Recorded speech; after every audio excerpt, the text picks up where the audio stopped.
Hi, my name is D.Bail, and welcome to the Convo podcast, where we chat with extraordinary people about their life work and hear engaging stories. They always said my interview style is up close and personal, so I'm bringing it back to the essence. My first guest is a legend in New York City radio. Over 35 years of work with 107.5 WBLS, 1190 WLIB, and later on in 2014, WQHT Hot 97 as well. I'd like to introduce radio engineer Jim Wiener. He has worked with all the broadcasting greats from Frankie Crocker, Hal Jackson, Vaughn Harper, Steve Harvey, and many more. One of the most humble guys in the business and truly a class act. I happened to see Jim at the recent Black Radio Family Reunion in NYC, where notable figures from WBLS, WLIB, 98.7 KISS FM, and WWRL reunited for a night of music, food, and fellowship. Jim was gracious enough to let me interview him on a variety of topics involving his amazing career in radio. This is part one of a two-part podcast. Check it out. It was good seeing you at the Black Radio Reunion a couple weeks back. Yeah, it was great. It was great. Yeah. Thank you. It was such a good event. You know, I got a chance to meet a lot of the legendary personalities I've heard of growing up. Sure. I can imagine. That must have been something. Yeah, it was just really, really good vibes. Very good vibes. All right, so that's great. The last time we had an interview, we talked about some of your early days in 72 and then 73, starting as an engineer working with WBLS. What would you say is the exact moment that you realized? I know you said you were an avid listener of radio as an early teen, but what was the moment that you realized that this is what I want to do for the rest of my life? I was, as you say, I had told you that when I was an early teen, I did start to have an interest as an avid listener. I would say it developed over time. That when I went to college, I may or may not have mentioned this before, but there was a college radio station. Yes. Affiliated with the school, and my interest further developed there. Being able to, I don't know if I had gotten into this at all when I had discussed it previously, but it was an opportunity to see in detail what goes on behind the scenes in radio, having been a listener avidly as a receiver of, in other words, receiving as any listener would, hearing different radio stations over the years, then going into a radio station to see the different components of it from a programming and technical and administrative standpoint. As I became directly involved in it, I got involved in the news department there and in the music department there. Started doing newscasts and started doing music programming. And I always had a very big interest in music as well, so that complemented the getting involved in radio, playing music that I had been interested in over the years, and also being exposed to other music that I wasn't necessarily that completely familiar with. Okay. Enhanced the interest even further in music and in presenting the music on the radio as the years went on. Working there, this was again at the college radio station. As a volunteer. It was an all-volunteer staff, and actually the station still exists today. At the time I first got involved with it, it was heard on the campus only, right. And then after several years, it expanded to a signal that also was heard off campus, and exists to this day as an all-volunteer staff. People who are students, who are alumni, who are community members, are now involved in it. And I'm actually I still do volunteer work there, doing a little bit of programming and also doing some technical work. That's amazing. There. So it's really been great. I've been involved there going back actually to 1969, and it's still it still is of great interest to me. That this kind of radio station, being a non-commercial station affiliated with a college, it's a different dynamic than a commercial station. And of course, as you know, we've discussed, I had worked at WBLS, WLIB, and then later on Hot 97 as you know, they are of course commercial stations. Right. And I think both kinds of stations are great. I've enjoyed working at both, and I think that both have a place within the realm of radio broadcasting. The commercial station, of course, by necessity, has to be more focused on a specific format. Right. Although there can be a lot of variety in the music within that format, such as we see at WBLS, WLIB, Hot 97. But there has to be a specific format with that. At a non-commercial station, although some non-commercial stations do have specific formats, there are those like the one that I'm involved in that does not focus on one format, has a variety of different kinds of programming, both music programming and talk programming. That also has its own kind of interest. I mean, working at BLS and LIB and Hot 97, a lot of the music there over the years when I was working at those stations, that was an enhancement to me, a really nice fringe benefit, so to speak, of working at those radio stations, because as I mentioned, I'm into a lot of different kinds of music.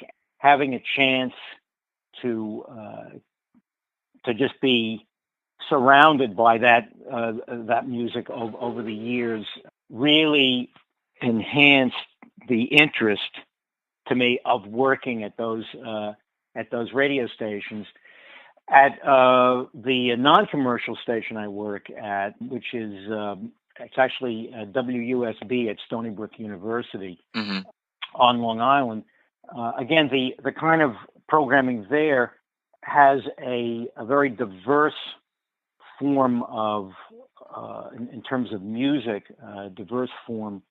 Many. What I'm really trying to say is many different kinds of music, because again, it's a different structure with a non-commercial station where you don't necessarily have to focus on a specific format to pull in listeners. You have possibly different groups of listeners who are interested in the particular kind of music that's being presented at a given moment on a non-commercial station, whereas let's say at a commercial station, where again by necessity you have to try to pull in a very large number of listeners with a specific format.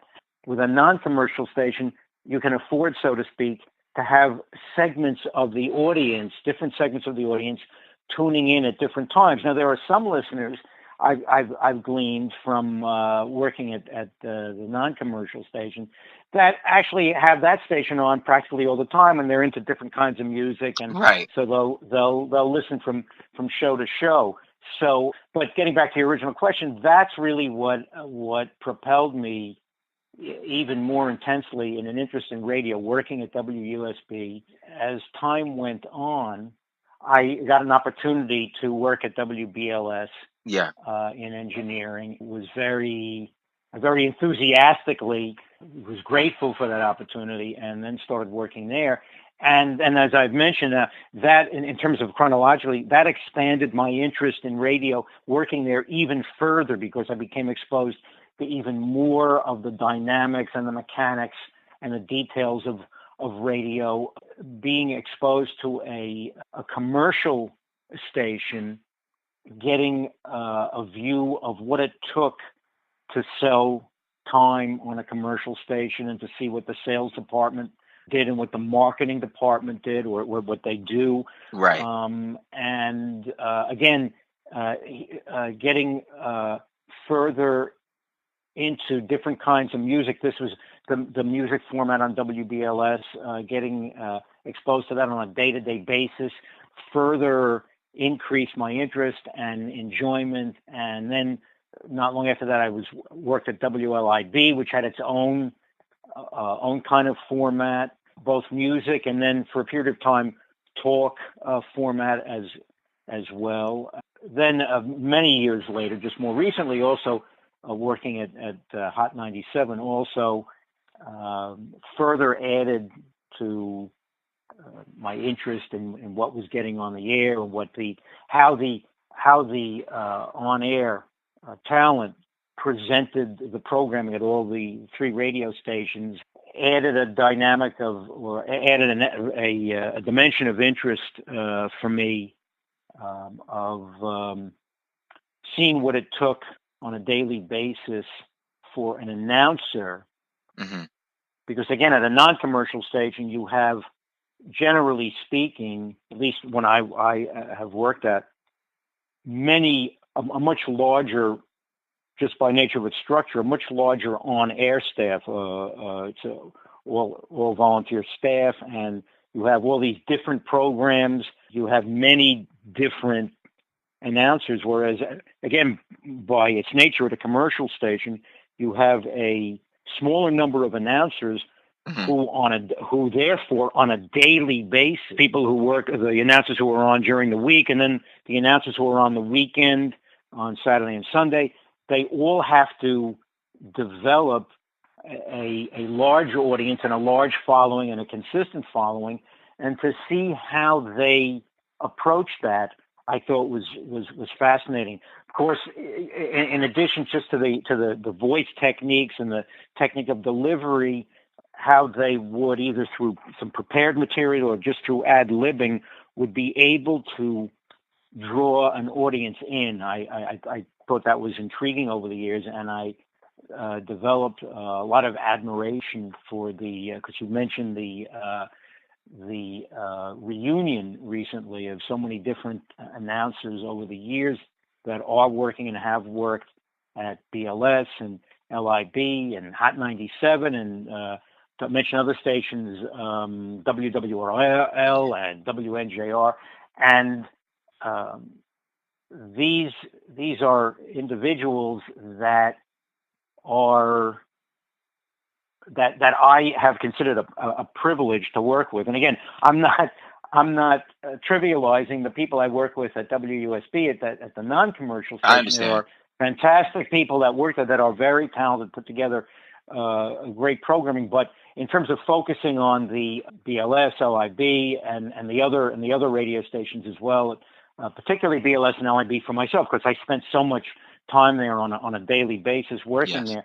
I just developed tremendous admiration for the different people that over the years I've worked with, as far as their being able to maintain a consistent connection with an audience. And of course, there are events, live events, where people who listen to the radio station are able to come to a particular venue. Mm-hmm.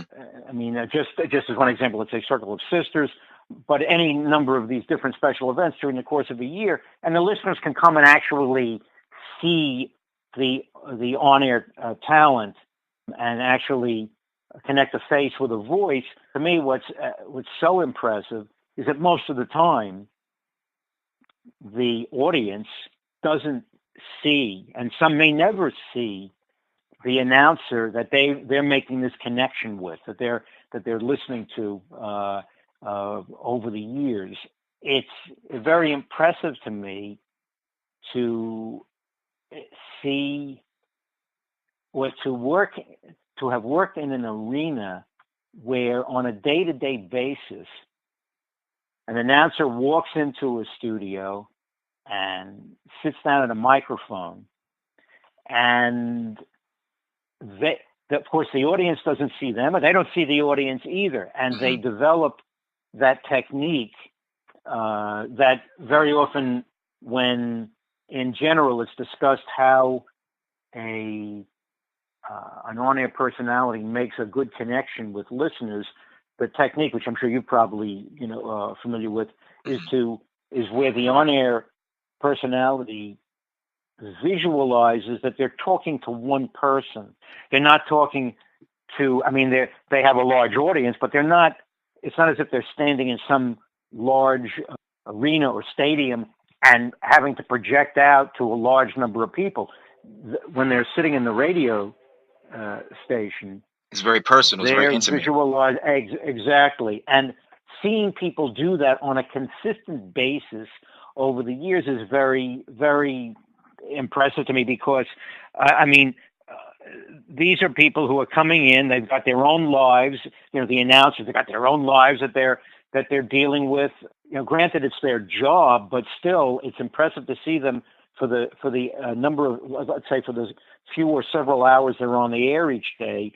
They are focusing their attention in a way that's not just a mechanical, robotic type of process. Right. They're on a daily basis relating in a very, as you say, personalized, individual kind of way, and making a very good emotional connection at times as well with that audience, and also seeing the way the music, let's say if it's a music program, seeing how the announcer increases the interest in the music. And of course, they can't, again, by necessity, an announcer who's hosting a music program can't be on the air a lot, because mostly the whole idea, of course, is to play music. Mostly music. Right. They have to be able to crystallize one or two thoughts or ideas in a short space of time, and do it a lot over the course of a program, and then do that a lot over the course of a week and over the years that they're on the air. And that's also something that's intriguing to me. I mean, there's a skill to that, not just to do it per se, but to be able to do it consistently. It's something that's still after all these years that I admire. And of course, in the other areas of the station, as well as the people, the on-air people, of course, I worked, as an engineer, and had the opportunity to and the privilege to work with a number and work for a number of very, very talented, skilled, innovative engineers over the years. I say inventive could be a good word, because they sometimes when you're working in engineering, you might be dealing with some issues that need attention, and that need attention very urgently. So it's been very gratifying to work with people, both at the commercial stations and the non-commercial stations as well. It was very gratifying when there was some kind of problem or some kind of project that needed to be done, and to be able to work with teams of people to approach the problem or the situation and devise a solution. And sometimes, under very, very quick or very urgent circumstances, being able to work with people where we could put something together and have it work, have it get on the air, and have it all kind of gel in a very satisfactory way. I was saying everything that you're talking about, especially in regards to, the audience not being able to see the visual of the on-air personality and vice versa. I'm almost wondering, was that kind of the invention of the slogan, world's best looking sound?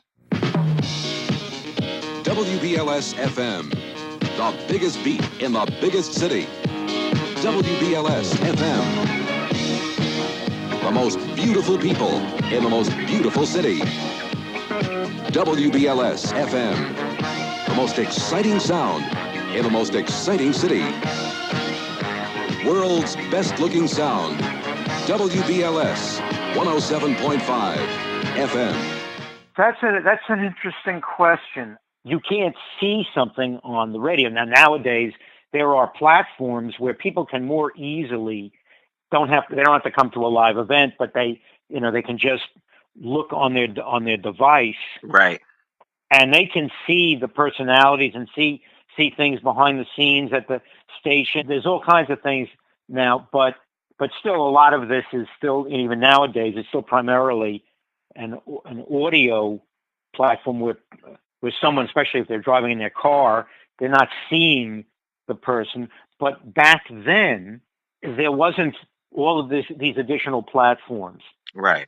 So it was all, other than going to a live event, which was not that often, the listener just listened. There was nothing visual about it. But as you point out, this added something of a visual concept to it, and something very cleverly paradoxical, deliberately paradoxical, in the phrase looking sound, the world's best looking sound. You can't, I mean, unless you're studying sound, you're looking at sound waves or a picture of sound waves. I mean, someone doesn't see a sound. They Right. hear it, but they don't see it.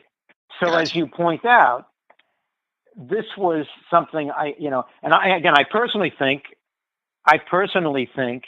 it was a clever idea.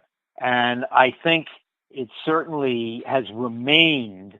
This is 2017, so it's about 42 years later, and this is still a phrase that people remember and think about, and not just in a nostalgic sense. I think many people still associate it directly with WBLS. Of course. And I think it was a very clever way when it first was introduced to get people's attention, whether they were potential audience or potential advertisers, to see something that says, world's best looking sound? What's that about? And of course, the call letters were there, WBLS and the frequency, 107.5 FM.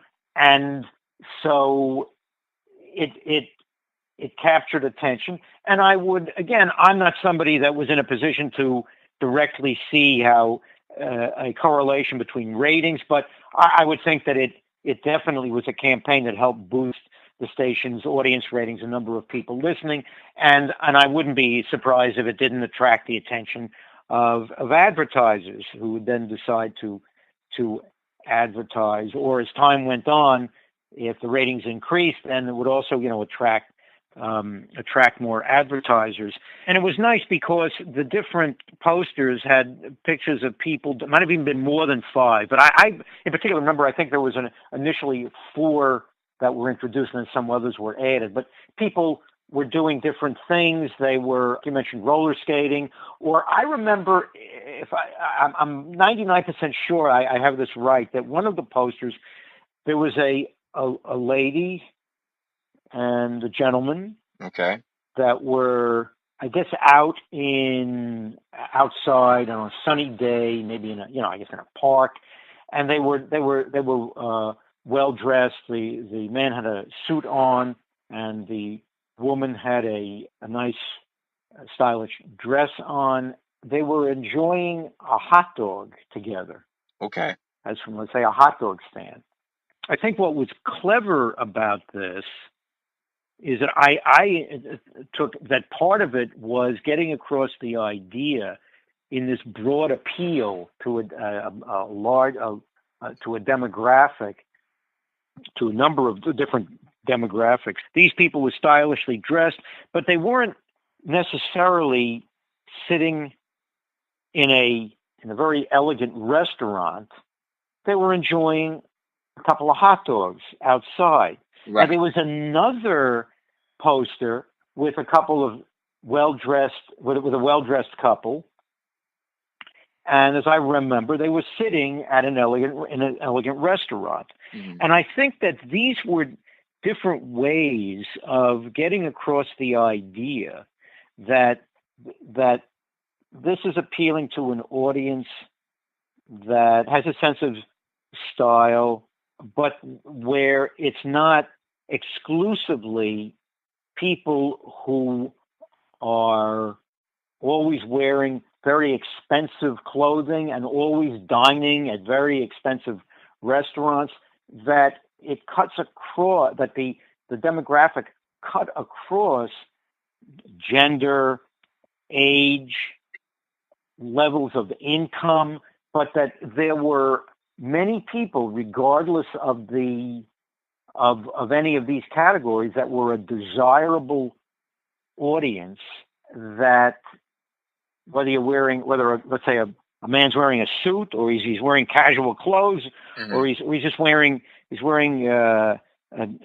jeans and and just a standard shirt, with the jeans. That this is all a desirable demographic, very into the world's best looking sound, very avid listeners, people enjoying different activities in different locations in the New York metropolitan area, all of whom in one way or another would be a desirable target for an advertiser to market their products or services to. And I think it was all encompassed in this kind of campaign. And I can't prove it with hard numbers because I didn't work in that department at the time, but I got the feeling that as time went on, after this campaign was introduced, it must have had a very positive effect. I mean, the radio station was already enjoying a very large audience. Right. And I think this increased the audience even more and became even, I mean, it was even before this campaign was introduced, there was a lot of advertising on the station. And I think this helped increase the interest of the advertising community even more. And again, because it's 42 years ago, and I still remember vividly a lot of it. So, I think it was, and as you say, a lot of people still, it is still a slogan. Yes, it is. That is applied to the radio station today. So it's had a lot of staying power. So the person or people that came up with it, I think, had a very solid idea of what to do. And in that connection, in terms of I mentioned before briefly working with the different departments there in the sales department. It's salespeople talking about behind the scenes. A listener isn't normally going to be that conscious of a lot of the things that are behind the scenes because they just can't see what's going on. Exactly. But it's really something to see what sales departments, marketing departments at a radio station do, how hard they work, because it's so pivotal to the success, to the survival of a radio station that you have a large audience. I mean, the programming department, like for example, working at BLS, LIB, Hot 97. I mean, I think that the people in the programming department, the people that I've worked with over the years, that are currently there or were there in the past, they were just very talented, clever, innovative people who ran and do run the programming departments, who have concepts that, in terms of the music, in terms of the presentation, are able to pull in a consistently large audience. But then, of course, the next step is the sales department goes out and has to interest advertisers and emphasize to them the desirability of this large audience as people that the advertisers should market their products to.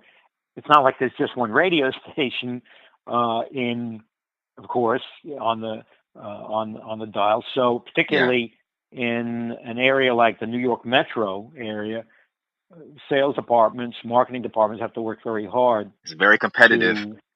Very competitive, and I have had the privilege over the years of working with people that I had a lot of respect for in sales, in marketing, who had to tenaciously go out, and the managers of those departments, in terms of managing the whole process, people going out successfully, been able to get a lot of advertisers to consistently advertise on the station, because again, that's of course where the major revenue for a radio station is in the advertising.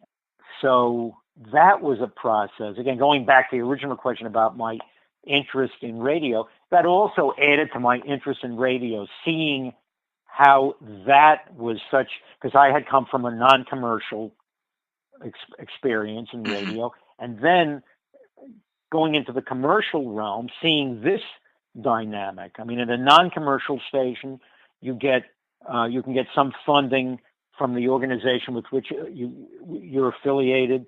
You get funding from listeners. You can get underwriting. You can get underwriting at a non-commercial station.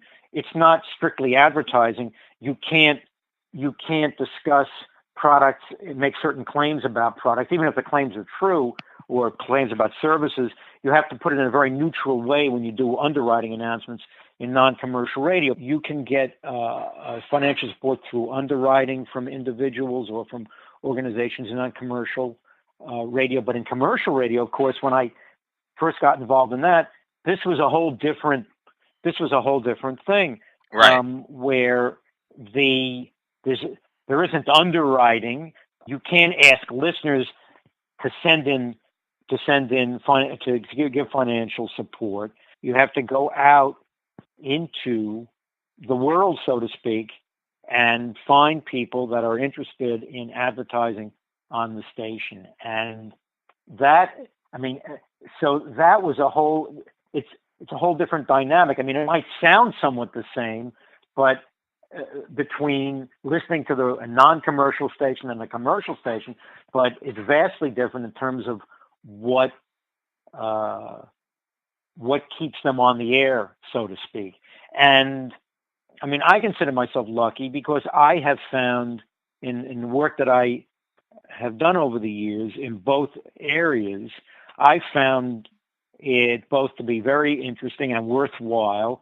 The people at each organization, whether it's a commercial station or a non-commercial station, I think that I've had this opportunity to work with very dedicated, talented people that were very crucial to the success of each particular organization. I mean, I'm just trying to think of other departments that I had contact with over the years. I mean, I've mentioned, people in the administrative arena having to take a long-term view of things. I thought that was, I admired that kind of that kind of concept, whether we're talking about a non-commercial or commercial structure. It's over the years, it was interesting to see how the viewpoint of an administrator had to change with changing market circumstances or changing technological circumstances. So, I mean, administrative, sales, marketing, programming, engineering, the continuity department, people who schedule these commercials, get them on the air, and I don't want to, the people, the street teams that go out, they're just absolutely,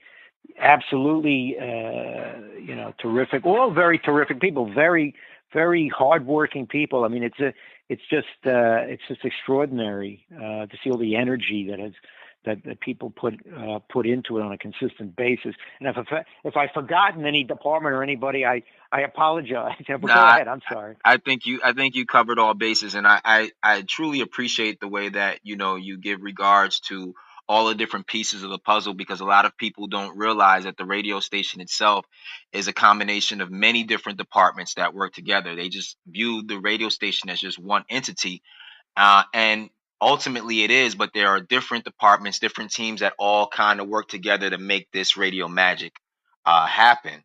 I was wondering, how self-aware were you when you started with WBLS and WLIB, since you were there from the very beginning? Were you aware at all that WBLS would become this iconic brand and station? Was it something that you were like, wow, this is something exciting, this is something new, this is something that would last 40 plus years? Were you aware of that at the time, or was it just, I'm an engineer and I'm doing a job?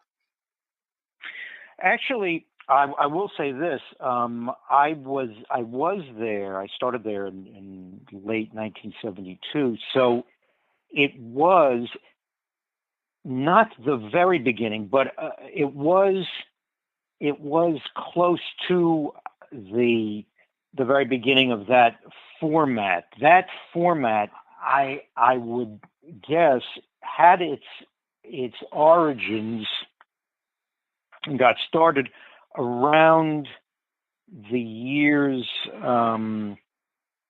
maybe even going back to 71, but somewhere in 71, but certainly I'd say sometime in 72, and I didn't start there.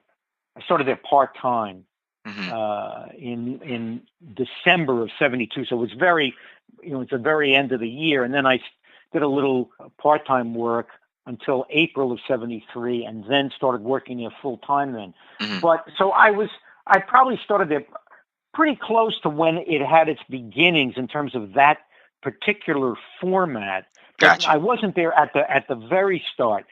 But it's an interesting question that you asked me. I think it's very interesting because I have thought about the experience that I had there. That I did, as you say, I came in there, was working as an engineer, not involved directly in any kind of programming decisions, whatever. I had heard the station before I started working there. I had heard the station. I had heard it when it had a different format, going back to my teen years when I was had become very interested in listening to the radio, listening to different stations and formats. Back in I'd say around 1967, thereabouts, maybe just a little later than that, 68, somewhere around there. WBLS at the time did not have those call letters back then. It was WLIB-FM. Right. The WLIB had been around for a number of decades in different forms. I'm not sure exactly when it went on the air, but I know that it was around in the 40s, could have even been in the 30s. I don't know about the 20s, but then WLIB, well, the frequency 107.5 may have been on the air, I think, in the 50s, but then the frequency became connected with WLIB-AM 1190. That was the frequency 107.5 FM became connected with the company involved with the company that was involved at the time with WLIB 1190 AM acquired the FM frequency 107.5. I believe it was 1965. Might have been 64, but I would say I'm rather sure it was either 64 or 65. It says they purchased that frequency. Yeah, 65. It reactivated 107.5 as WLIB-FM according to the Wikipedia. Yeah, that definitely sounds correct to me. And again, I wasn't working there. I was, but after a time, I guess I don't know if I was listening to it that early on, but I think sometime around would have to be either 66, 67, 68. I would listen occasionally to WLIB-FM 107.5. And part of the day they broadcast they simulcast WLIB-FM. Right. Which I don't know if I'm being exactly accurate in describing their format at the time, but I think it would be considered R&B or soul, or they had a very they had a great format going back to there. And I've had some great formats ever since. But I mean, remember that was a very popular, from what I have gathered, that was a very popular format, WLIB-AM at the time. And in fact, at least if not exactly then in the mid 60s, I think a little later on, late 60s, early 70s. I mean, they were very popular even back in the 60s. But even getting around to near the 70s, they really picked up huge audience. Particularly interesting about that was that they at the time could only be on the air from sunrise to like 45 minutes after sunset. Wow. That was just the way the license was. And that changed eventually. Now they're 24 hours, but at the time, they were very limited. So in the let's say in December, they were only on the air from 7:15 a.m. to 5:15 p.m. Wow. But they were able to pick up a significant audience. And when the summer came and they were on the air from, let's say, 5:30 a.m. to 9:15 p.m., they were they were able to compete with with a station, let's say, that was on for 24 hours. They were able to, so to speak, give that station a run for their money in terms of audience. So that had a solid format of soul, R&B, gospel, and WLIB-FM picked up part of the WLIB-AM format during the course of a day. But then they went at, I think, the period of time I really was listening to it, had become interested in it as a listener. WLIB-FM had jazz, all jazz, from 12 noon to 12 midnight. They would cut away from WLIB-AM, and they would just be exclusively WLIB-FM 107.5 with jazz, and was a very good format with great personalities on there. That format, I can't be exactly clear about this. I'm not exactly sure when it changed, but it started to change, I think in 71 sometime. I think they did retain some jazz, but added other music as well, longer album cuts of would have been considered soul, R&B, and things related to that kind of those genres, vocal and instrumental album cuts mixed in with the jazz, a little bit of spoken word like poetry and such that was relevant to those genres, some gospel, some rock, some fusion. Then it probably really in earlier 1972 developed further and crystallized more towards the format that became known as the WBLS, the Total Black Experience in Sound. Okay. Although, I mean, I think even in the late 60s, that was a concept that was discussed on the air. I don't know if it became an official format or programming name then, but it was, from what I gather, brought up at the time. They had, WLIB-FM had, I think it was mostly, jazz, but had, I think, a talk show, and I think that might have been discussed at one point on one of the talk shows. Again, I can't be 100% sure, but from what I gather from talking to people, that was a concept that had started to come into play, even maybe as early as the late 60s. But by 1972, certainly, this became known as really the name from a public standpoint of how the station projected itself to the public as the Total Black Experience in Sound, a very wide variety of music. It did still contain some jazz, but had a number of those other elements that I had mentioned as well, of different genres of music.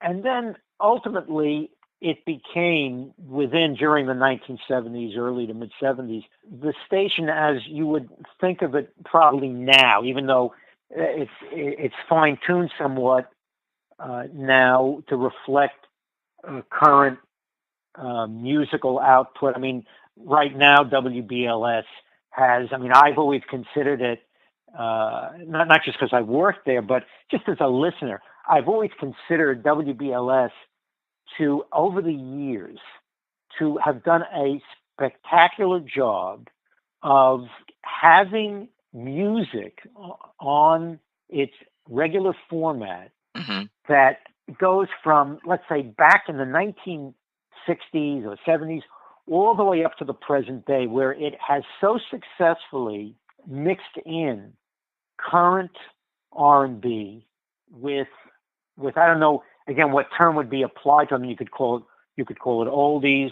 classic soul. You could call it, classic soul. Exactly.